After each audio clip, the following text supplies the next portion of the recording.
¿Cuáles son las causas de la osteoporosis? ¿Por qué los dedos se arrugan en el agua? ¿Cómo se cultiva el cacao? Presentamos Oigamos la Respuesta, el podcast de preguntas y respuestas del Instituto Centroamericano de Extensión de la Cultura, ICQ. Aprender es avanzar, es crear oportunidades y es fortalecer nuestra comunidad. Gracias por sumarse a este viaje de crecimiento y descubrimiento. Es momento de disfrutar un programa del recuerdo. Un oyente de San José, Costa Rica, solicita lo siguiente. Necesito información sobre los piojos. ¿Cómo eliminarlos? Oigamos la respuesta. Los piojos se pegan, es decir, se pasan de una persona a otra. Para combatir estos molestos animalitos hay varios remedios. Hoy en día se consiguen champús que matan los piojos, como por ejemplo los que se llaman ivermectina y Herclin. Estos champús se aplican por 10 minutos durante 5 días. También se puede usar benzoato de bencilo aplicándolo entre 3 y 6 días. Y como remedio casero, tal vez el más conocido es el alcohol revuelto con un poquito de ácido bórico. Se aplica en la cabeza por la noche y luego se envuelve la cabeza con un trapo. Hay que dormir con el trapo puesto para que los piojos no tengan escape. Al día siguiente se lava bien la cabeza con bastante agua y jabón o champú. También se pueden machacar unas semillas de anona y se les agrega un poquito de agua caliente hasta formar una pasta. Esta pasta se deja en la cabeza durante toda la noche. Otro remedio casero son las hojas tiernas de durazno. Las hojas se restriegan o se machacan para que suelten el zumo que contienen. Ese zumo se pone en la cabeza antes de acostarse y se deja durante toda la noche. Los piojos se nos pegan si estamos muy cerca de alguien que los tenga. Una persona puede contagiarse cuando se acerca mucho a la cabeza de otra persona que tenga piojos. Esto sucede con mucha frecuencia entre los niños, sobre todo cuando están en las escuelas, donde conviven y juegan juntos. También pueden transmitirse por usar ciertos objetos de personas infectadas, como gorros, peines y cepillos. Para evitar el contagio, se debe lavar muy bien la ropa, las pijamas, las fundas, las toallas o paños y otras prendas que hayan usado la persona infectada. Se deben lavar con agua muy caliente y, de ser posible, una vez lavada la ropa, también se debe planchar con la plancha bien caliente. Los peines, los cepillos y otras cosas que se usen en el cabello se deben sumergir en agua caliente con vinagre durante unos 15 minutos. También se les puede echar benzoato de bencilo, que es el remedio que se usa para matar los piojos de la cabeza. El benzoato de bencilo se consigue en las farmacias. A veces, aunque se maten los piojos, las liendres o huevecillos quedan vivos. Para aflojar las liendres y poder quitarlas más fácilmente, se puede poner vinagre en toda la cabeza y se envuelve con un paño durante unos 20 minutos. Luego se lava con agua tibia y se peina el cabello con un peine de dientes muy finos. Una oyente de Matagalpa, Nicaragua, nos hace esta pregunta. ¿Cuáles son las cosas que se necesitan para sembrar el cacao? ¿Cuáles son las formas de siembra?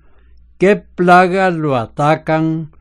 ¿Cuáles fertilizantes se usan? Oigamos la respuesta. El clima favorable para el cultivo del cacao es el trópico húmedo, que se caracteriza por tener lluvias, calor y humedad durante todo el año. Sin embargo, cuando el clima es muy caliente, el cultivo debe estar bajo la sombra para evitar los daños que le pueda ocasionar el sol. Las plantaciones deben estar libres de zonas ventosas para evitar la caída de hojas y plantas.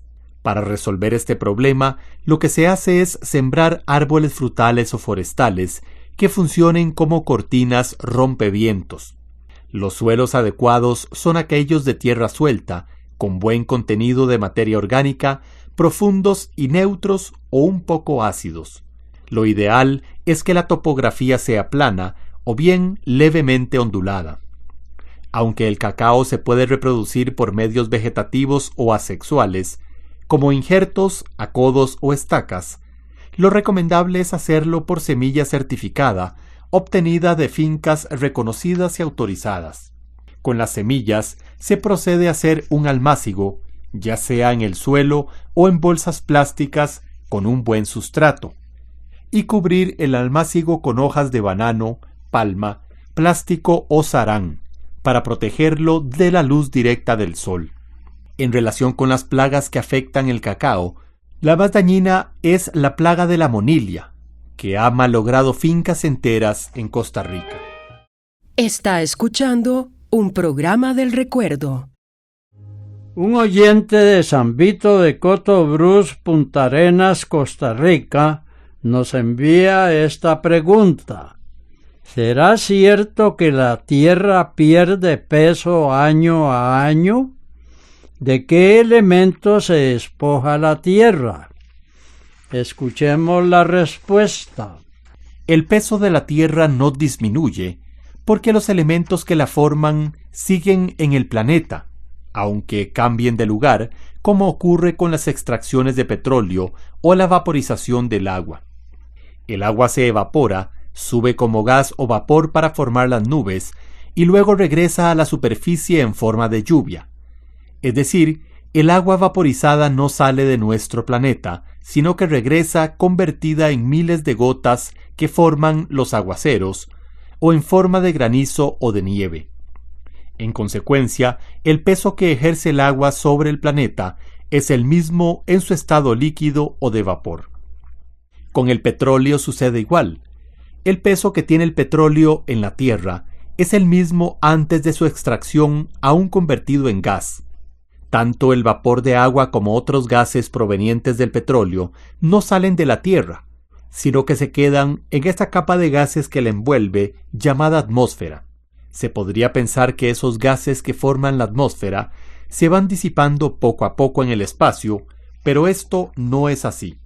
La fuerza de gravedad de la Tierra, que es la que jala todas las cosas hacia su centro, también jala hasta las partículas más pequeñas de gas.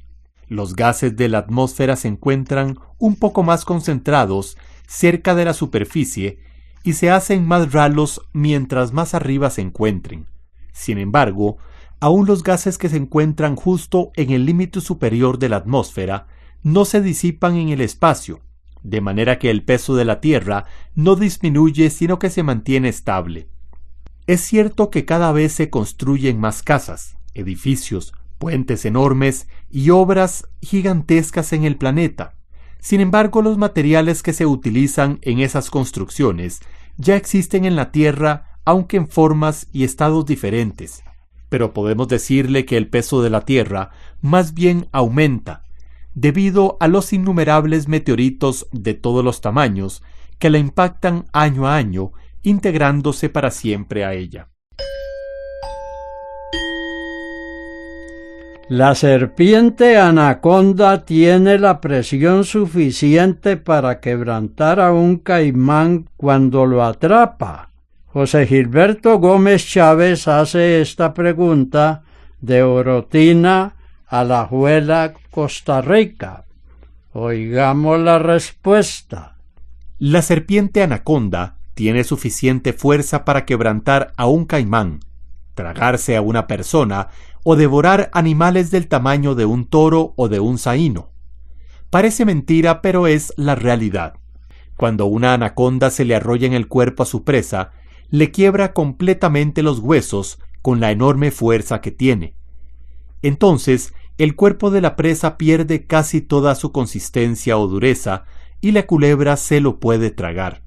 La anaconda es una serpiente que puede llegar a ser muy grande. Vive solo en algunas partes de Brasil, Colombia y Venezuela, o sea, en las selvas que se encuentran en la parte norte de América del Sur. Ahora bien, estas culebras no acostumbran a alimentarse de animales tan grandes como los toros. lo normal es que cacen animales más pequeños como saínos o cerdos de monte, peces, tepezcuintles, caimanes de hasta unos 2 metros de largo, venados y otros animales de monte. Las serpientes de la misma familia de la anaconda pueden abrir las quijadas de una manera asombrosa. Figúrese que la anaconda puede abrirlas casi como 80 centímetros, es decir, cerca de 1 metro. Luego de que se ha tragado una presa tan grande como un toro o un caimán, una anaconda pasa meses enteros sin comer. Para finalizar, le diremos que las culebras no pueden morder ni masticar lo que comen, porque no tienen dientes ni muelas, solo tienen colmillos.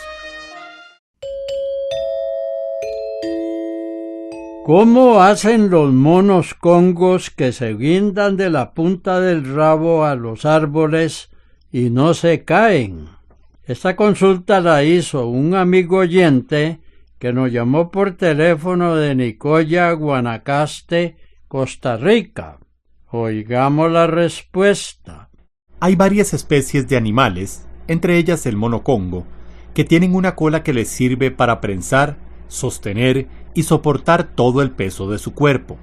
Esta cola es muy útil para estos monos y viene a ser algo así como una mano más, que entre otras cosas les ayuda a sostenerse entre las ramas de los árboles. Esta cola también les sirve para coger frutos que se encuentran en partes a las que les es difícil llegar. En nuestras tierras, además de los monos congo, hay otros monos que también tienen esta cola especial, entre ellos el mono cariblanco y el mono araña o colorado. Todos estos animales asombran por la gran agilidad con que pueden trasladarse de rama en rama sin perder el equilibrio. Y no solo los monos tienen una cola prensil, como la llaman los científicos. También la tienen animales como el zorro pelón o zarigüeya, el puercoespín y el camaleón. Están escuchando y disfrutando un programa del recuerdo. Quisiera que ustedes me den algunas recomendaciones para que los chompipes crezcan bien bonitos y qué medicamentos y cuidados hay que darles. Esta pregunta nos la hace la señora Flor Álvarez, que nos llamó por teléfono de Parrita, Costa Rica. Oigamos la respuesta. Una de las cosas más importantes que conviene hacer con los chompipes es vacunarlos contra unas enfermedades que también les dan a las gallinas, que se llaman Newcastle y la viruela aviar.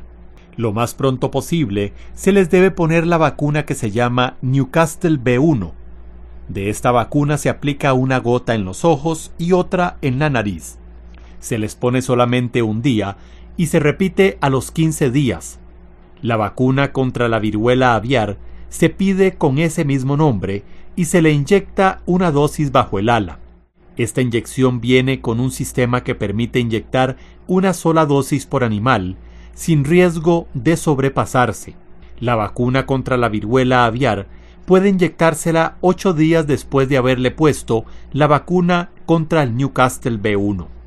También es importante desparasitar a sus chompipes. Primero tendrá que conseguir algún desparasitante para gallinas que esté hecho a base de una sustancia llamada piperacina. A estas aves también se les puede dar de comer arroz cocinado y otros granos y hasta restos de comida casera. Pero es preferible que coman poca cantidad varias veces al día, pues si comen más de la cuenta se embuchan. Esto los enferma y hasta puede producirles la muerte. Además, hay que cuidar que el lugar donde permanezcan los chompipes esté limpio y seco. La mejor época del año para que nazcan las crías es por ahí del mes de enero, cuando el ambiente es seco, porque la humedad les perjudica mucho. Pero si se cuenta con un lugar bien seco y limpio, en el cual tener los chompipitos, por lo menos durante su primer mes de vida, se pueden criar en cualquier época del año.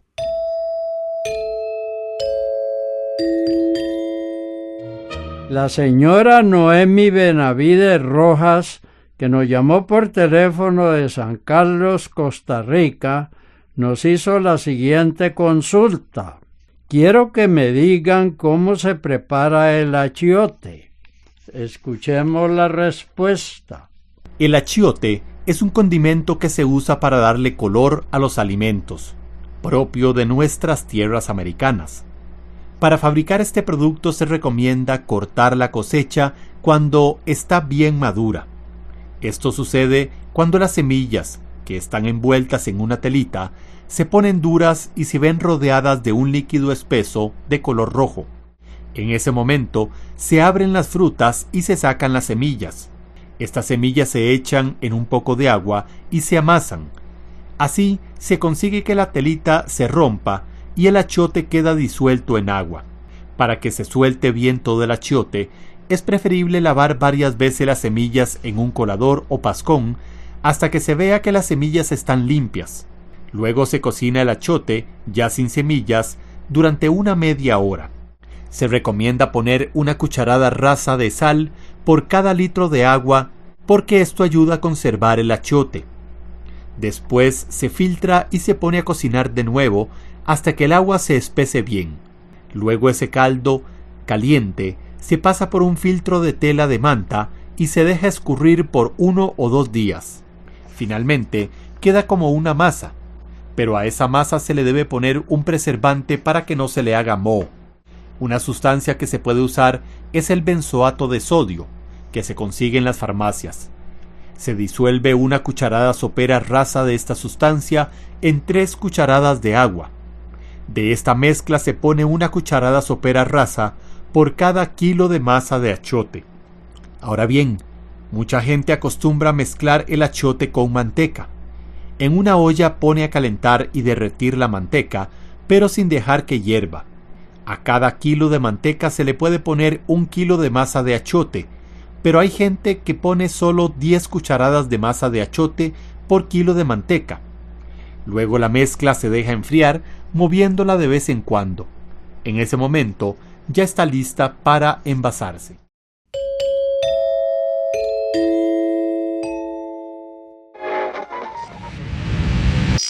Esto fue Oigamos la Respuesta, el podcast de preguntas y respuestas del Instituto Centroamericano de Extensión de la Cultura, ICQ.